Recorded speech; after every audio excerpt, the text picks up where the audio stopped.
ନିଜର ବୋଲ ମାନୁଥିବା 19 ଜଣ ବିଜେପି କର୍ମୀଙ୍କୁ ଜିଲ୍ଲାରେ ଥିବା ବିଭିନ୍ନ ସରକାରୀ କାର୍ଯ୍ୟାଳୟରେ ନିଜ ନିର୍ବାଚନ ମଣ୍ଡଳୀର କାର୍ଯ୍ୟ ଦେଖିବା ପାଇଁ ଜିଲ୍ଲାପାଳଙ୍କୁ ସୁପାରିଶ କଲେ, ଯାହାକି ସମ୍ପୂର୍ଣ୍ଣ ଅଗଣତାନ୍ତ୍ରିକ ସମ୍ବିଧାନ ବିରୋଧୀ ଅଟେ। ମୁଁ ଏ ସଂକ୍ରାନ୍ତରେ ଦଳ ତରଫରୁ ବ୍ୟକ୍ତିଗତ ଭାବରେ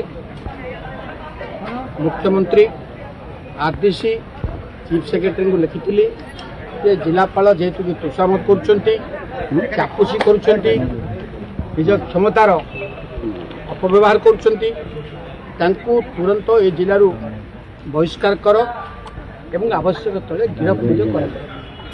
सो आल्सो मोर दाबी थिला कि मुख्यमंत्री काल विलंब न करी विभूति जेना को मंत्रिमंडल बहिष्कार करंतु।